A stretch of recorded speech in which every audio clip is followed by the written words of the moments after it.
ci seen bopp ñoom ñooy ñi nga xamante ne ñoom ñoo ko teg. d'accord maa ngi ñëw ci yow léegi damay dem ñu jël quelques réactions internautes parce que ñi ñu seetaan tamit également ñoom ci waxtaan bi également la ñu bokk xaw ma dañuy laaj wala dañuy contribuer. d'accord dafa am ñaari internautes yoo xamante ne ñoom ñoo nduroo question. donc damay jël question kii ci gën a pertinente. donc moom dafa laajte mu ne à part la fouille quelles sont les autres méthodes utilisées par l'État ou par la douane pour les saisies de drogue. ok. Écoute, pour les saisies, il faut le reconnaître. La douane a réussi quelque chose d'extraordinaire. xam nga drogue bu la kenn nax. bu la kenn nax ci àddina la drogue pour que nga réussir à combattre la drogue c'est d'abord yow mii koy combattre il faut que nga am xaalis ba pare suur.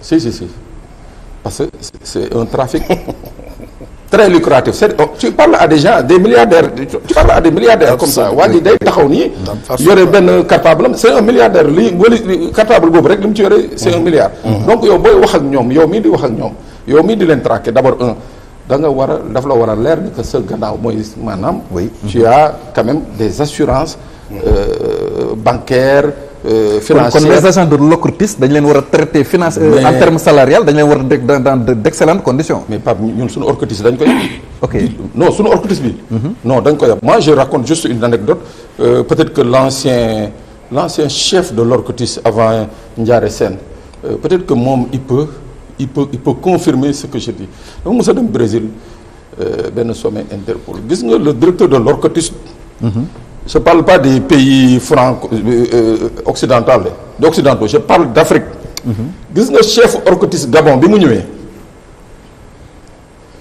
non seulement il était mieux gardé que le ministre de l'Intérieur protection bi mu amoon moo gënoon bu ministre de l'Intérieur te ci délégation bi il y avait sa famille sa femme et ses enfants ñu loger leen bu baax di leen surveiller 24 heures sur 24 mais waa jooju xalaat nga ne rek benn yoon mu am benn pression fii le chef de l'OCRTIS bu wàccee day taal otom moom rek ay dawa dangi ba këram c'est-à-dire on ne respecte pas ce service-là ça il faut le dire moi je suis catégorique état da ko war a gën a jox gëddëm en fait daf ko war a gën a jox gëddëm non seulement sécuriser le personnel qui est là-bas mais jox leen ay moyens c'est-à-dire des moyens ba nga xam ne kenn du mun a ñëw ne da leen di guerre léegi pourquoi la douane a réussi madame c'est simple la douane est allée au-delà des frontières du Sénégal pour trouver du renseignement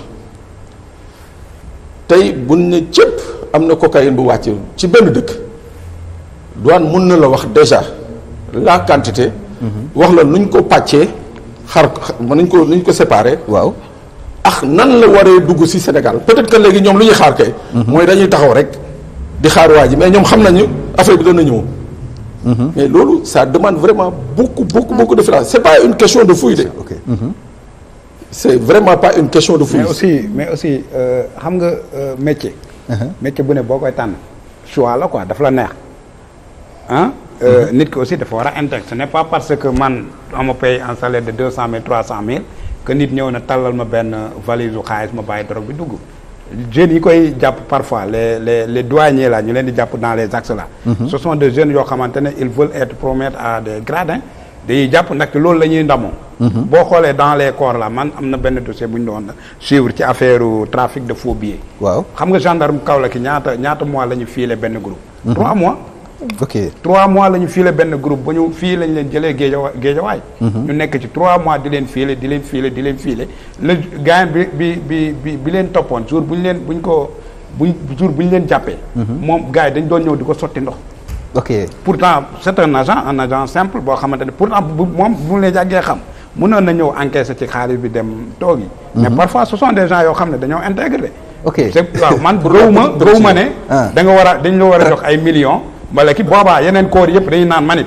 nañ ma jox mais xam nga ñoom ils sont spécialisés OCRTIS ñoom seen spécialité même suñu spécialisé gis nga maître d'école bi nga xamante ne day joxe cours xale bi nga xam ne xamul dara xam nga est-ce que xam nga loolu moo gën a metti un enseignant ñu indil la xale ñu dalal la ko yow nga jàngal ko ba CM2 moo gën a metti professeur bu jëlee xale bi collège yóbbu ko lycée non man góoma yooyu noonu de ñoom métier boobu lañ tànn nañ ko def ak lu mu waree pour la petite précision juste à l'encontre à l'égard de Sarif pour me comprendre su dee un douanier saisit une tonne de cocaïne dis-toi que ce douanier là su ko neexee mu bàyyi liggéey parce que il est millionnaire non c'est que raisonnement boobu laa bëggul. non xaaral ma ñëw rek. may ko mu daaneel Salif. non raisonnement boobu. bu koy waaw bàyyi ko mu daaneel may ko mu wax. raisonnement boobu doyen la mais raisonnement boobu bu koy am c'est comme si day may kii gars yi day pousse gars yi à la corruption ñoom nañu bañ gars yi di leen corrompre nañ nangu gars yi di leen corrompre boo waxee ne boo saisiree 1 kilogramme de drogue mën nga bàyyi nga am xaalis bi loolu kon bu keneen benn douanier mën na dem doon douane jàpp loolu dem toogi. wala ñeneen ñi ko encaissé di dem. ok xam nga. fan foofu laay bañ exemple boobu noonu laay bañ. c'est-à-dire que peut-être foofu je vais pas faire bien sûr mano à mano ak yow mais c'est simple c'est-à-dire que c'est les règles du jeu c'est-à-dire c'est un service bi nga xam ne qui est d'une extrême sensibilité. mënoo ci liggéey te kenn du la protéger contre la corruption c'est pas possible. ok par exemple je donne un exemple très simple aux États-Unis aux États-Unis quand le FBI ou une police procède à une saisie de drogue gis nga matériel bi ngeen fa fekk yépp kër trafiquant bi yéen a ko moom. ok yéen a ko moom xam nga ndax lan ça permet tey jii par exemple un pays comme les États-Unis bu ñu jàppee de la cocaïne ñoom ils s'en cachent pas. loolu am na. gis nga non may ko mu daane may ko mu yeggale waaw. ñoom ils s'en cachent pas. ñoom ils ont des leviers bi nga xam ne mën nañu commercialiser cocaïne bi. jaay ko ay pharmacie ay firmes pharmaceutiques su leen neexee sax ñu utiliser ko dans le cadre du renseignement stratégique ne dañu bëgg a renverser benn état jël cocaïne boobu financer un groupe loolu ñoom nëbbuñu ko. c'est ñoom c'est légiféré c'est clair c'est net. ok d'accord lu muy wax am na ci suñu justice. douane fonds commun am nañ ko. non mais non damay am na fonds commun gis nga douane lu ñu jàpp lépp lu ñu jàpp ñoom bu demee justice ñoom ak magistrat yi ñooy seddoo fonds commun magistrat yi amuñu ci un franc am na non je sais ce que je dis non les magistrats amuñu gis nga ci corps un franc man mi maa la ko wax c'est-à-dire am nañu maanaam les magistrats est-ce que am nañ fonds commun wala bu dee am nañ ko est-ce que xaalis boobu moo koy alimenter lan moo koy alimenter voilà fonds commun boobu mooy wax saisie douane boobu douane am nañ mais fonds commun magistrat yi est-ce que saisie douane moo koy alimenter non du xaaral du douane kese de gis nga douane bu jàppee maanaam bu ñu jàppee benn bateau affaire bi dossier bi xam nga fan lay mujj justice xaalis bu ñuy jëlee ci loolu noonu xaalis bu ñuy jëlee foofu noonu douanier dañ ciy am man maa la ko man dama xamul nag nu ñuy tuddee dama xamul nu ñuy tuddee fonds boobu noonu mais am na ci c'est-à-dire que douane saisie yi ñuy def ci saisie yi ñuy def nii xaalis boobu noonu nga ne ñan dañ ciy am dossiers yi xam nga fu ñuy mujj waaw dossiers yëpp fu ñuy mujj justice la ñuy mujj chaîne la bépp corps boo xamante ne laal nga ci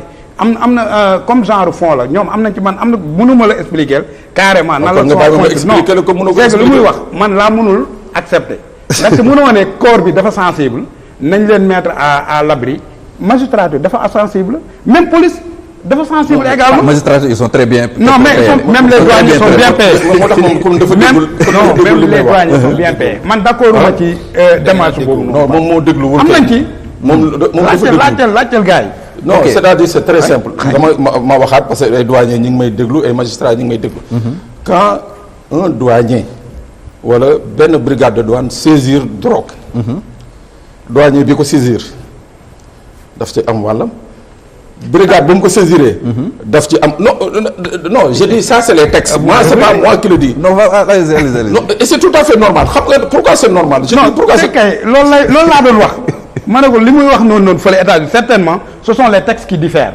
mais loolu la ñuy appliquer fii dans les textes et même dans les pratiques kon kay yéen dafa mais moom lu mu wax mooy que ni nañ leen gën a jox xaalis comme ça moo tax ma ne ñu mettre leen à l'abri Salif boo dégloo rek daañu déglu nangu ok j'ai reçu une contribution en ce sens les douaniers perçoivent 5% de toute saisie ayant une valeur marchande code des douanes contrairement à la police. C'est une contribution que man kay li ma wax il faut qu'on soit clair man li ma la wax non sa raisonnement bi laa ne mais s'il te plaît bàyyi ma après nga jël tu vas prendre la parole y a pas de souci ok même rek non man ce que je dis c'est très simple aujourd'hui au Sénégal même si la douane effectue les meilleures saisies la douane sa mission première c'est pas la lutte contre la drogue OCRTIS nañ ko dénk d'ailleurs dans la formation de l'OCRTIS daf ci am ce qu'on appelle des agents de liaison de la douane de la gendarmerie des eaux et forêts des parcs nationaux et tout yi nga xam ne c'est des gens qui viennent travailler pour le compte de l'OCRTIS D'ailleurs, il y avait même une réforme bi nga xam ne qui allait être lancée il y a quelques années pour faire de sorte que non seulement que l'OCRTIS son chef soit un policier, mais que le second soit un gendarme, l'opérationnel soit un douanier. loolu c'est des textes qui sont là, peut-être que le nouveau pouvoir dana ko continuer. Mais en fait tey jii li Pape Ndiaye wax léegi nii mooy cette contribution. Ce que la douane a, l'OCRTIS bi nga xam ne loolu mooy liggéeyam amu ko. Ok, d'accord. Donc beneen contribution bu ma jot en ce sens mooy ça vient d'un confrère journaliste Samsidine Sané. Au niveau de Ziguinchor, la direction régionale sud de la douane a mobilisé une recette budgétaire de 6 milliards 93 millions en 2024. Alors j'ai reçu également d'autres contributions ci wàllu googu noonu beneen bi mooy en douane il y a un fonds de lutte contre la fraude. Voilà. Pour la drogue, le Sénégal est juste un pays de transit. Am na keneen ku wax également, j'ai pas entendu la fille de Ismaïla Lo, xam naa boobu ci bilan des arrestations ci lay dugg. Donc contribution yooyu laa jotoon en ce qui concerne lu jëm ci wàll bi. Beneen question dafa awaat Bessel. waaw question yu bari yi may recevoir fii dafay wax que ni. question bi kan lañ ko adressé. Pape Sané. Monsieur Sané. Ok. mu ne pourquoi la quantité de drogue n'est plus détruite publiquement comme on le faisait avant. xam nga. Incinération yi. waaw xam nga c'est encore là un autre problème bi nga xam ne code de la drogue daf ci war a dellu si. boo jàppee drogue bi déjà da nga koy sceller soo ko sceller. tu le mets à la disposition du procureur ou du juge, c'est selon. Ok. Mais bu loolu pare dafa am un laboratoire bi nga xam ne spécifique bi nga xam ne foofu nañ ko war a jenc pour conservation gis nga bu ñu ko fa jencee bu ñu naree toog ba dem pour la destruction xoolal toute la chaîne là ñoo war a dajaloo dem détruire loolu. Mais le problème qu'il y a téléspectateur bi il a bien fait de poser la question mooy que la nga xam ne ce qui devait être une règle mooy que bu ñu jàppee normalement dañu war a détruire parce que le Sénégal n'a pas vocation de vendre à une firme pharmaceutique. Mais pourtant kii cérémonie d'incinération mi ngi am de. Oui, cérémonie d'incinération mu ngi am mais pas, c'est-à-dire je dis que xam nga. Qu'est-ce qui prouve que toute la quantité saisie. Je parle même pas de preuves, mais je dis que dans ces pratiques là dafa war a am de la lisibilité. Ok. Du début à la fin. Commissaire Keita dans l'affaire kii problème bi amoon ak commissaire Niass. Je crois que lu mel noonu. débat bu mel noonu war a am de la lisibilité ba nga xam ne man Pape Sané bu ma taxee dinaa ne madame effectivement ba muy lakk ko ñun bi ñu saisiroon na lakk. D'accord. Mais s'il y a pas de lisibilité. Bon, l'autre problème bi ñu soulevé mooy lan moo tax nit ñi bu ñu leen di àtte tribunal drogue bi ñu leen jàppee du ñëwee la également loolu tam c'est un autre problème boo xamante ne avocat yi yàgg nañ ko soulever ay PV rek a yegg si. En tout cas le scellé daal en tout cas li leer ba leer. mooy que dañ ko war a organiser ba nga xam ne. suñ ko yóbbu devant le procureur mu am benn service spécial laboratoire bi nga xam ne fa nañ koy ne teg ko fa. jël caabi bi ne monsieur Ndiaye déwén ci waxtu bii procureur dana ñëw juge bi yore affaire bi dana ñëw OCRTIS dana ñëw douane dana ñëw gendarmerie dana ñëw. ñu dem lakk ci mbir mi waaw. Comme ça dina leer ni toute la quantité saisie. Incinéré nañ ko. D'accord. Voilà. D'accord. Alors ñi nga yow tamit am nga xalaat ci yëf yi ñu bàyyi la nga kii ci wala ñuy dem ci deuxième partie bi répété.